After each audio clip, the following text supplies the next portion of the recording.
Hello, I'm Mark Esper, former United States Secretary of Defense and the inaugural John S. McCain Distinguished Fellow at the McCain Institute for International Leadership here in Washington, D.C. Thank you for joining us. I'm proud to welcome you to the first installment of our program. Today, I'm honored to welcome an admired statesman and longtime friend of the United States, the former Prime Minister and Foreign Minister of Sweden and current co-chair of the European Council on Foreign Relations, Carl Bildt. Together, we will discuss President Joe Biden's first overseas trip as President of the United States and what people on both sides of the Atlantic should expect and hope to see come out of a series of much anticipated high-impact meetings. As we know, President Biden's trip began last week with a visit to the UK that included sessions with Prime Minister Boris Johnson and Queen Elizabeth.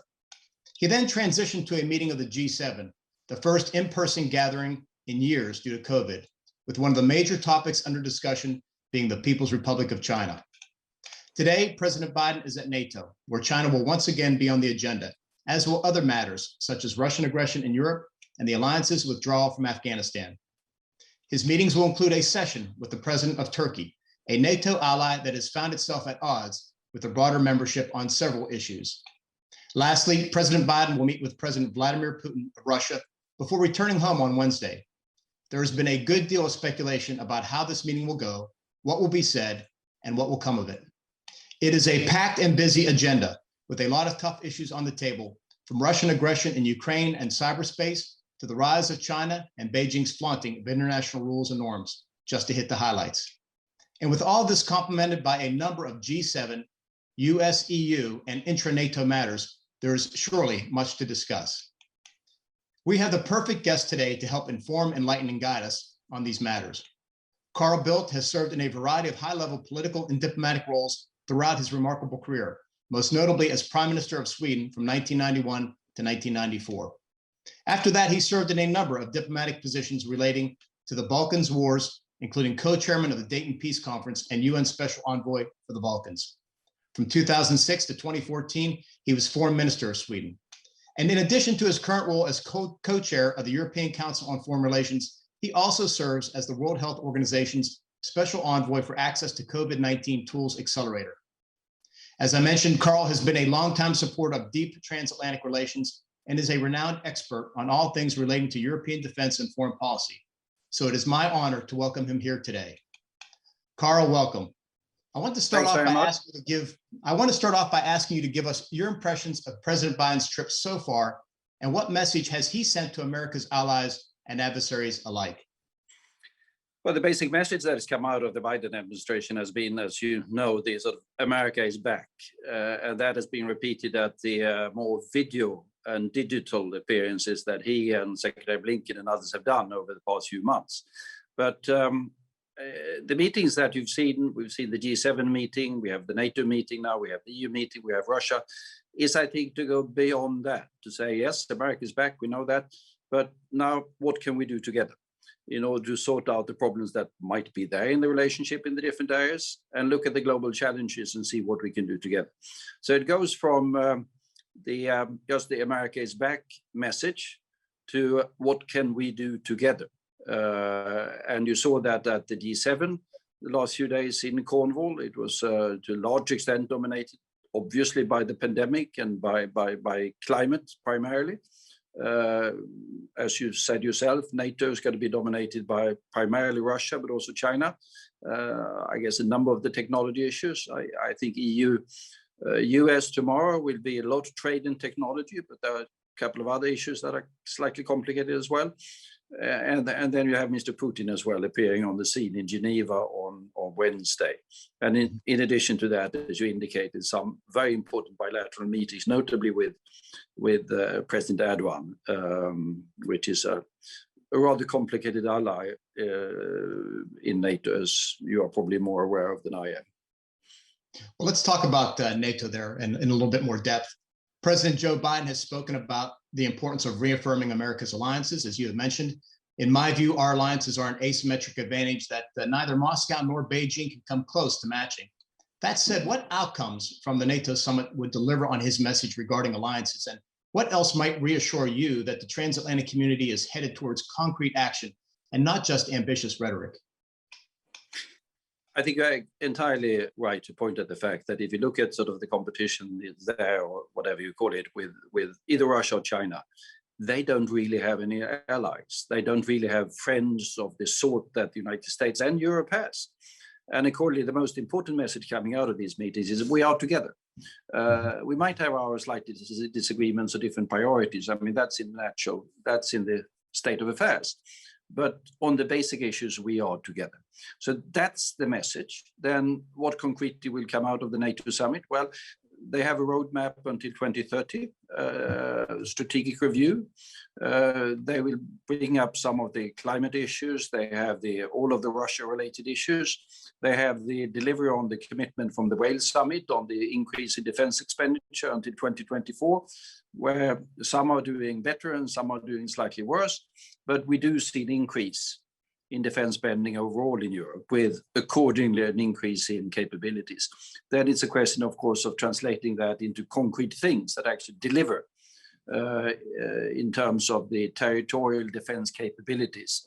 That for most of the NATO members is the very core of the membership. I would expect there will be, I wouldn't call it tension, but there will be sort of different priorities. I mean, it might be that President Biden will talk somewhat more about China, and some of the allies will say, well, China is fine, but it's far away. Russia is bloody close. So we shouldn't forget what is the immediate issue. And then, as you alluded to, we have the rather complicated situation in Afghanistan, which has been the main focus of activity of NATO for, 20 years by now? And where it's winding down very fast, in the opinion of some people, way too fast. Yes, and on that last point, Afghanistan was a topic that came up every single time, discussed constantly during my tenure and my meetings in Brussels and Washington, D.C. But you mentioned proximity. Let's talk about that for a second. Sweden sits in a tough geostrategic position vis-a-vis Russia and knows Moscow's bad behavior well.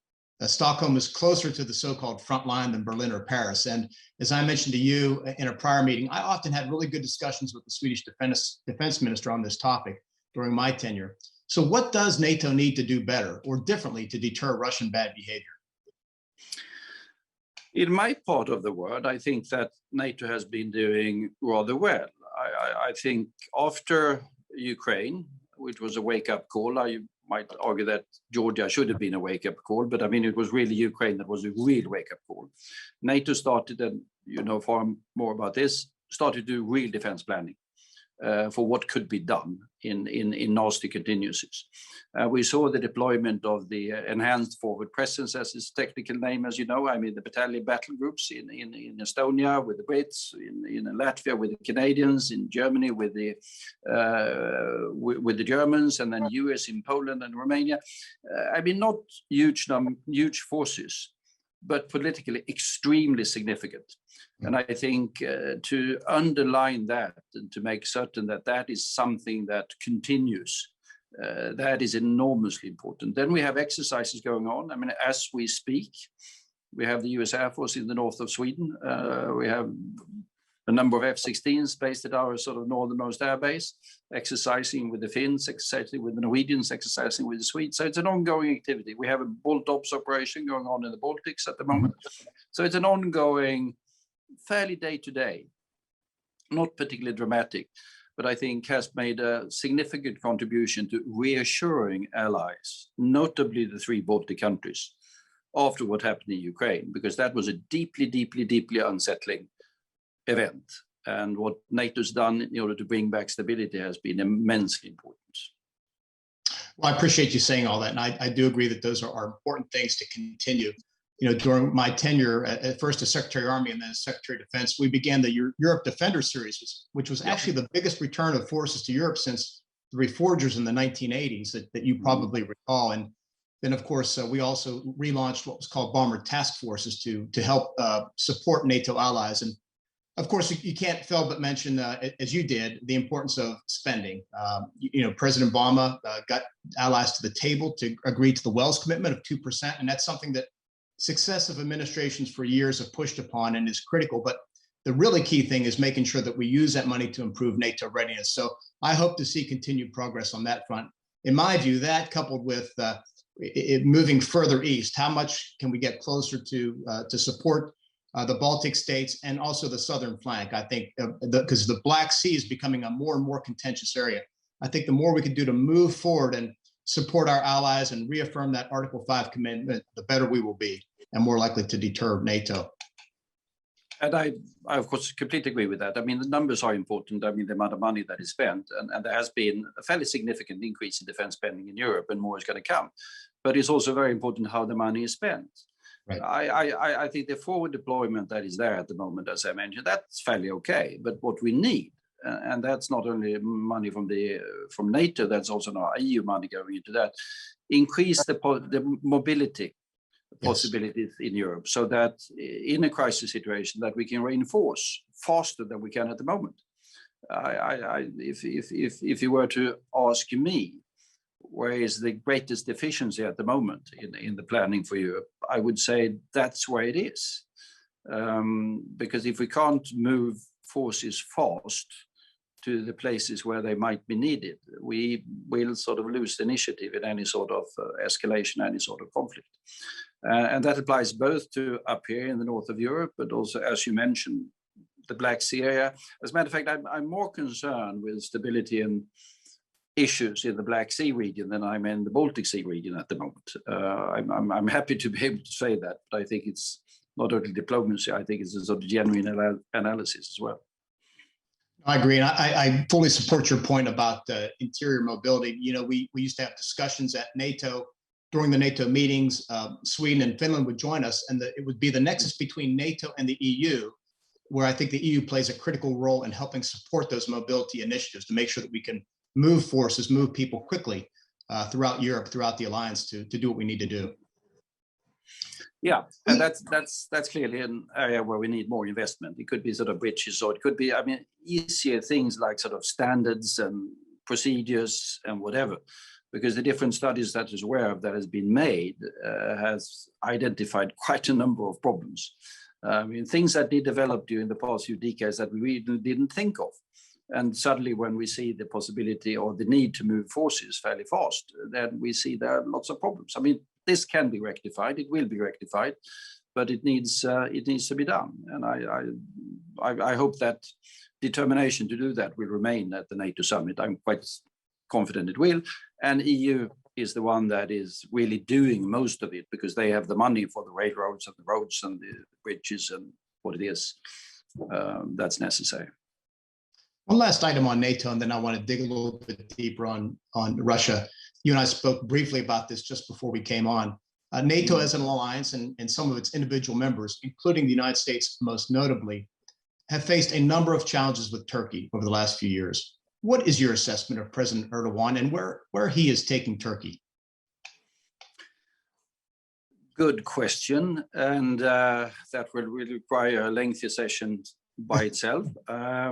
We have a situation where sort of there's a NATO-Turkey issue. There is also quite a number of EU-Turkey issue, notably with Greece and the territorial issues. And we have a problem with Cyprus as well. I wouldn't blame it only on the Turks. I mean, there are two sides to the conflict in Cyprus. Where does Erdogan want to take Turkey?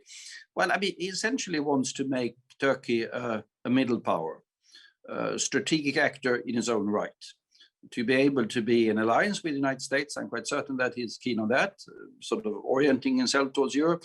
But not only that, I mean, to deal on sort of same level with the Russians, with others, in order to handle a strategic environment that is very different. I mean, we talk about sort of the Baltics, or we talk about Poland, but if you look at Turkey, they have to, in all honesty, they have to look in different directions. I mean, they have a Syria that is a profound mess.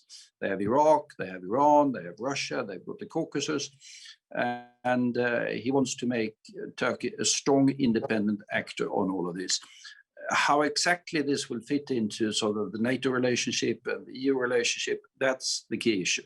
Add to that, of course, the domestic scene. Mm-hmm. I was very involved, and that was sort of by now 10, 15, and even more years ago, in supporting the Turkish development, where they did consolidate their democracy. They were moving forward on the Kurdish issues, on X numbers of issues. We had an accession process with the European Union. It was all a very optimistic time. Then things have turned out to go in a different direction with a more authoritarian development, with a more significantly more tense domestic situation, and with some worries about where it's heading on the domestic front. And I think that that concern is shared on the other side of the Atlantic as well. No, all very good points. And I recall, of course, the friction as well with the French and the Greeks, NATO allies in the Mediterranean last year, which was presented more complications to alliance members. Let's talk about Russia, if we can. Russia, of course, is responsible for the poisoning of dissidents, cyber attacks, military actions in Ukraine and Georgia, as you mentioned, numerous violations of its international commitments. Do you think President Biden is meeting President Putin too early? And what do you think we should expect to come from the Biden-Putin one-on-one? No, I think it is appropriate to establish that relationship because, I mean, after all, these are the United States and Russia. These are, and the Russians would love to hear me saying this, these are the two nuclear superpowers. I mean, the Russians like to go back. They're somewhat nostalgic about the old times when it was the Soviet Union and the United States, the two superpowers. They're not a superpower any longer, but they're a very significant nuclear power and significant military power. And it's important that there's a dialogue with the United States. Notably, you have now extended the New START agreement for 5 years. So you've got 5 years in order to negotiate some sort of new arms control agreement. And there are, of course, significant new technology and arms issues that needs to be taken into that, perhaps even how to look at China. So to initiate that particular dialogue on the strategic stability, I think that's important for all of us. Then there are all of the other issues. I mean, Ukraine is, I think, from the European point of view, by far most significant, because there we saw a revisionist Russia appearing, and how far that revisionism will go, if not deterred, stopped, or rolled back. That is, of course, a very critical question for the security of Europe. And there it's important to send very strong messages to President Putin that there is alliance cohesion and that we are prepared to stand firmly on the territorial integrity of Ukraine. Very good points. And I appreciate your comment about the extension of New START. It is an important treaty. I hope that they will quickly move to address a few other things, such as Russia's non-strategic nuclear weapons arsenal, which is vast, improved verification of the new weapons, and also getting China into the arms control regime. That said, if you were sitting with President Biden in your former capacity as prime minister, what would you recommend regarding Russia? What would you tell him privately? Well, I would tell to you privately that Vladimir Putin, you have been on president for Russia for quite some time. What have you achieved? Well, you can say that you achieved some internal stability in the country. Fine, you are tending to overdo that at the moment. But in strategic terms, you have lost Ukraine. And that, if you look at the history of Russia, is one of the greatest strategic losses that any Russian leader have done. And you did that all by yourself, by messing up your policy and behaving aggressively against them. And that is, historically speaking, not a way of making friends. On the contrary, you make enemies and you make adversaries. So if you really want to have a Russia that moves forward in the future, try to sort out that, respect Ukraine. And if you do that, you can build a friendship again, not only with Ukraine, which is, you should have friendship with your neighbors. I mean, that applies to all of us. And you would be able to move forward with modernization, and you need to be able to move forward in relation with the US and Europe. In addition to that, I would say to him, you need to have a succession plan there, because the uncertainty on the Russian succession creates an uncertainty both for the domestic development of Russia and for its external environments. I'm not quite certain that he would take kindly to these messages, but that's the way things are. You know, rather than another reset, the new American administration seems to seek a stable and predictable relationship with Russia. Those are Secretary of State Tony Blinken's words. Do you think this is possible? And what is Europe's view and role? Of course, you know, many in the United States are disappointed that President Biden didn't push harder on Nord Stream 2 for continued sanctions. But what do you think? What is Europe's view and role on a predictable, normal relationship with Russia? Well, you have, which is specifically from the US, I mean, you have the strategic nuclear arms control issues that they are very important. So even if Europe doesn't have any direct role in it, Europe is very supportive of those particular attempts. Then we go to sort of, then as said, I mean, what NATO has done in order to bring stability or confidence again to Eastern members, then support Ukraine. I think that's absolutely critical for the future that is done. And then we have all of the new issues, you can say, in the cyber domain, where they have aggressive cyber operations. They might not be the only one in the world that are doing these things, but notably what we've seen lately, and I think President Biden is going to bring that up, we've seen sort of ransomware operators that might not be the Russian state, unlikely to be the Russian state, by the way, but they tend to be coming from some sort of Russian environment. And there should be sort of a dialogue on what can be done with that, because that is a threat to all countries, including long-term, obviously, to Russia itself. You mentioned, of course, a number of issues with Russia, and it's worth noting Russian activities in the Arctic, something that Sweden knows well. It's just another frontier by which we find ourselves at odds with Moscow. But what I'd like to do is pivot to China, another country that has taken an interest in the Arctic, surprisingly. But China, unlike Russia, may not have thousands of troops on Europe's doorstep. I think you mentioned that earlier. But the PRC is the United States' biggest global competitor. Indeed, it is considered the pacing threat from a military perspective and poses a different set of challenges in the transatlantic relationship. You know, implementing the national defense strategy with a focus on China was my top priority as Secretary of Defense. And so it was an issue we raised constantly with America's NATO allies, and we had good statements come out of NATO in 2019. That said, is there a way for the US and Europe to work together to push back against things like Chinese human rights violations, the control of critical infrastructure in Europe, IP theft, unfair trade practices, and so on? Or does Europe simply see China through a completely different lens? No, I think there's ample room for cooperation on some of these issues. I mean, Europe has been working with the Chinese to sort out some trade practices for a long time. As a matter of fact, the sort of somewhat, which has been debated, the investment agreement that was concluded between China and European Union is geared exactly to do that. I mean, it was under negotiation for 7 years, so it's been a sort of a long-standing thing. And that sorts out, if implemented, some of these issues in the same way as US has tried to sort out some of its issues, to a certain extent the same issues in the relationship. On cyber issues, I think we have been taking a fairly aggressive approach with them, but primarily, I would say, building up our defenses. I mean, we need today cyber security far more seriously, than we have done so far. On human rights, I think we have been fairly vocal. We've had a problem inside the European Union, as you might have noticed, because Hungary has been blocking a couple of statements. I don't think that has served Hungary particularly well. But the fact that you've had sort of 26 of the 27, and add to that the UK, because they're also on the same page when it comes to, notably with Hong Kong. We have been very vocal on these issues, and the political dialogue that we have with China has been, to a very large extent, dominated by the human rights issues. So I think there's ample room for working together on these issues. Of course, Europe doesn't have the direct military role in East Asia. I mean, there could be some, and there will be some symbolic South China Sea, Taiwan Straits. They're more symbolic or political than substantive, but that's important as well in order to show the solidarity between the US and Europe on these issues. Well, it looks like we got a lengthy statement out of the G7, at least on China.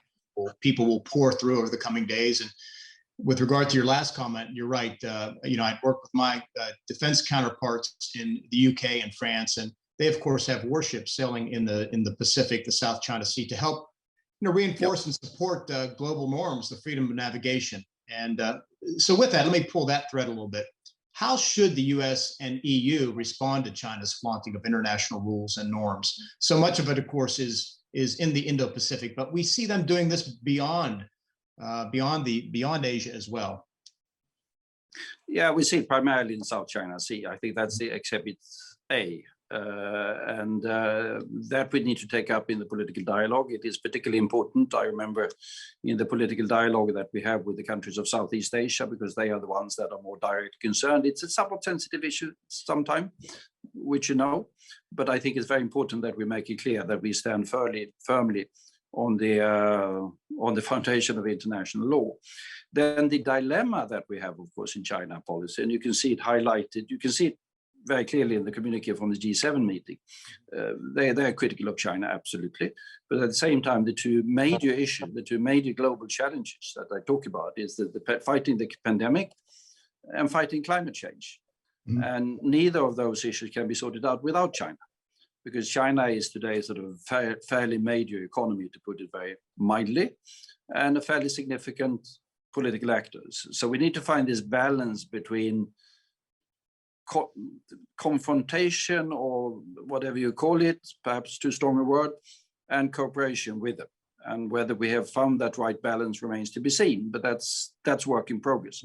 And I think there will be a fair amount of discussion about that particular balance in Brussels, both today and tomorrow. I think President Biden described the relationship between the United States and China as one of extreme competition. And, you know, Washington is pretty divided, but if there's one issue that unifies both Republicans and Democrats, it's a great deal of concern about China and addressing it as a strategic, a national issue, challenge for the United States to deal with in the coming decades. And I completely share that view as well. Yeah, and I think when I see things coming out of Washington, I think one thing that is very sort of appropriate is that there has been a new emphasis on improving the competitiveness of the United States. And I would say we need to do the same in Europe. The Chinese are going to continue to develop in high technology and whatever. And we can't deny them that particular right. They will do it.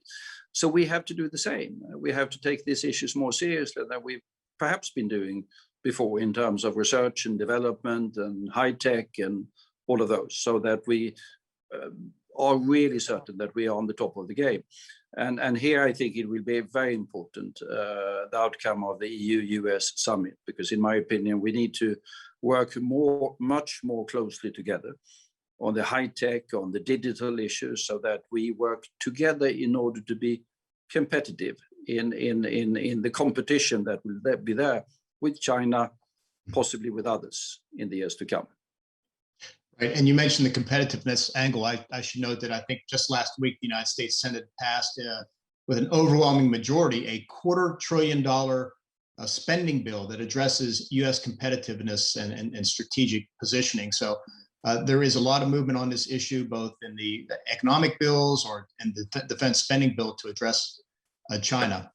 You mentioned COVID, Carl. What are your thoughts on pressing China to provide full transparency regarding the origins of COVID-19 and agreeing to a new international inquiry by independent experts to get to the bottom of what really happened? And then more importantly, at this point, maybe, how do we prevent it again?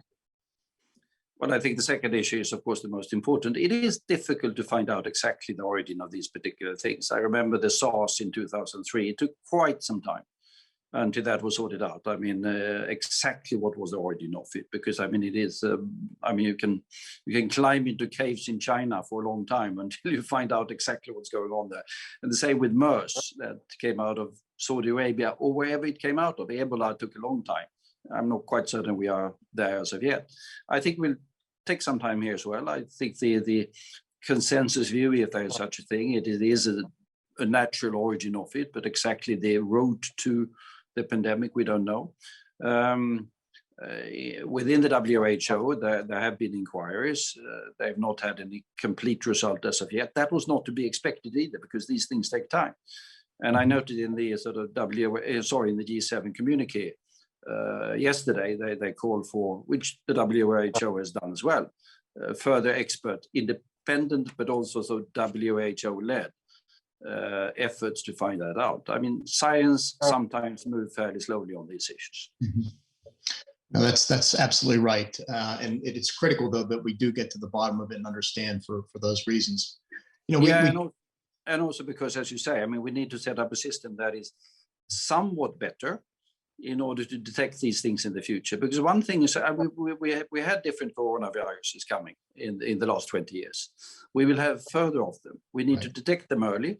As a matter of fact, this particular one we detected far earlier than we did with SARS 2003, but preferably even earlier in the future. Then, of course, it's always going to be difficult to get politicians to react.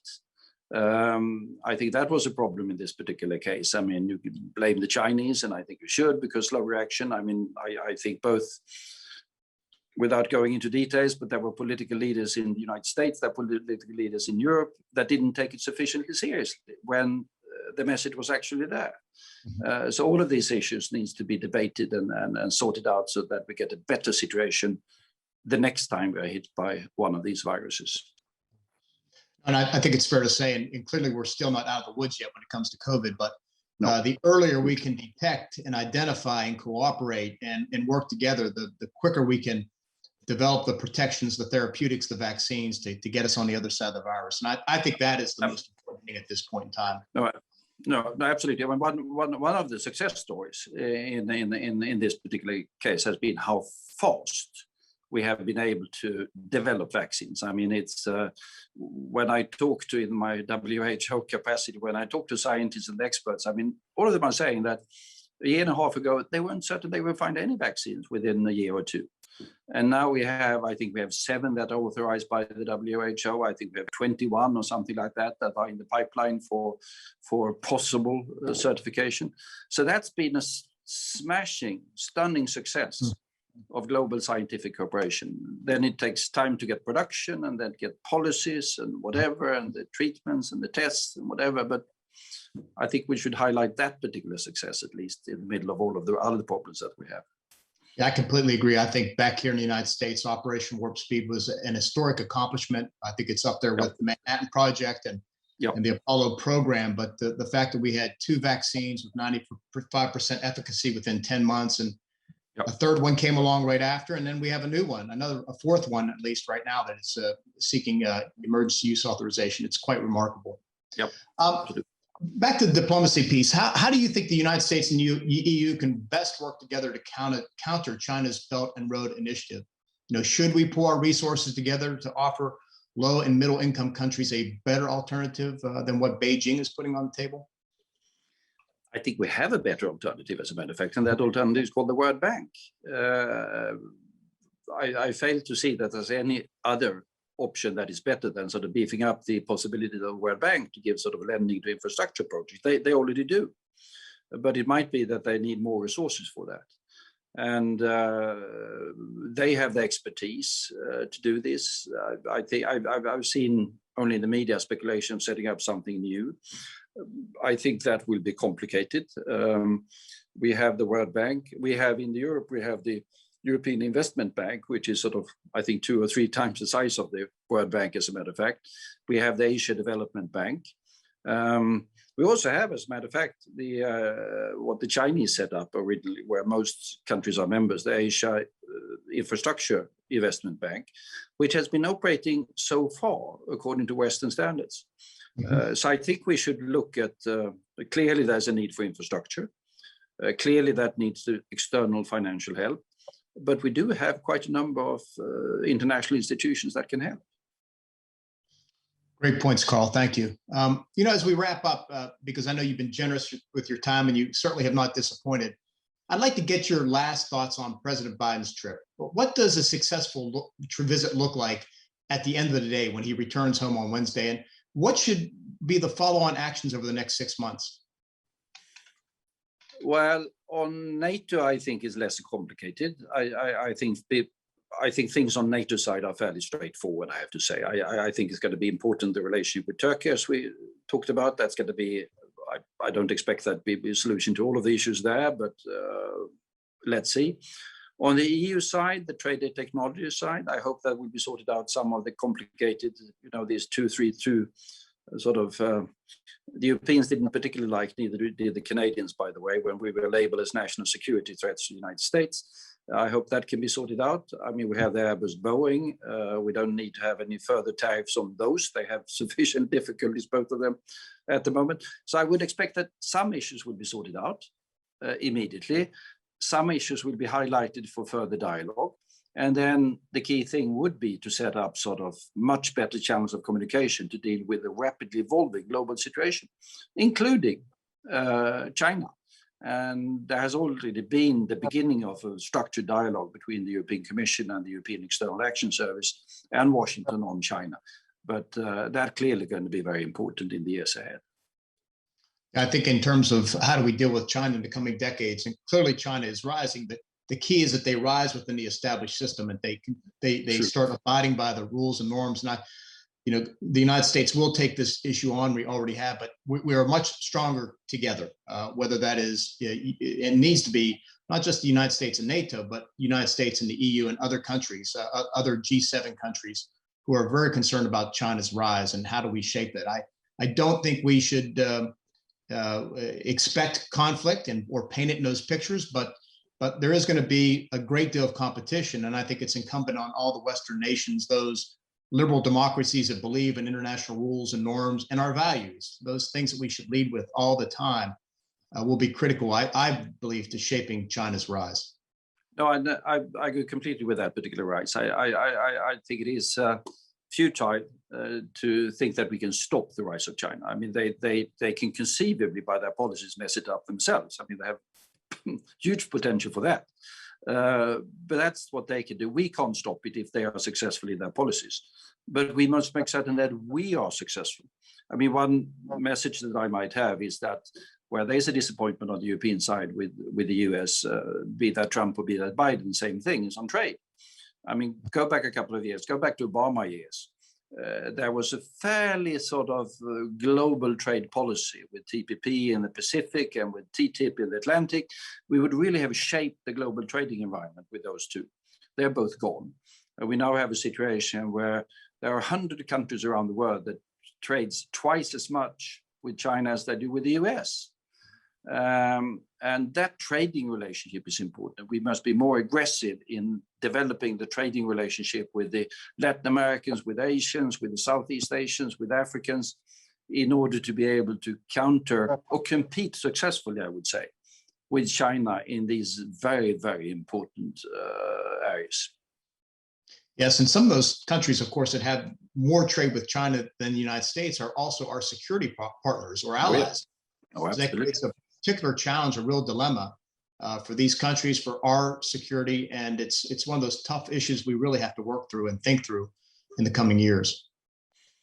Absolutely. I mean, even if you now sort of last year was particularly sort of a rather unique year, but I mean, last year, China was a bigger trading partner for Europe than was the United States. Now the US EU economic relationship is to a large extent based on investments and other things, not that much on actual trading goods. But anyhow, still, it is significant, these developments that we see. Absolutely, and great points. So with that, I want to thank you, Carl Bildt, for joining us in our discussion today. Your answers and comments were very thoughtful, insightful, and strategic, just as we expected. I also want to thank you, the audience, for tuning in to the first in a series of conversations I will have with global leaders about the challenges and opportunities the United States, its allies, and its partners will face in the years to come. Lastly, please follow the McCain Institute on Instagram and Twitter for updates for future events, and have a great rest of your week. Thank you. Thank you.